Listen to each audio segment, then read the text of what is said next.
I expect you're wondering why you're looking at an empty jar of pickling vinegar. Well, I used this to pickle some jalapeno peppers, and I put oregano, rosemary from my garden, ginger, garlic and black peppercorns.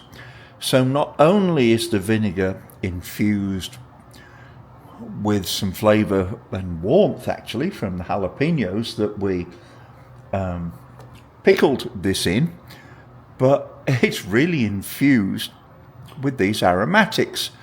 And it occurred to me, this might make a pretty awesome vinaigrette.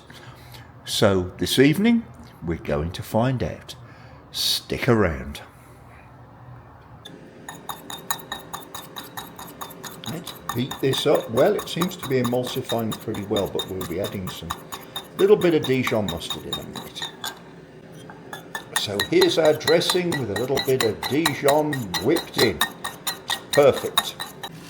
So all we have to do is toss this into our salad, and it's coating very well. This is a simple salad of butter lettuce, radicchio, mini tomatoes cut in half, and deep fried tofu sliced up thin for a bit of protein.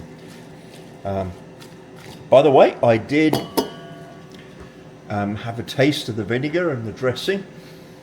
There's a lot of subtle flavours back there. The one that comes through is the garlic that was in the pickling vinegar, but there's a nice complex flavour there. Remember that pickling sauce vinegar had a bit of water, sugar, salt in it, so it's well seasoned and it's turned out to make a very good salad dressing.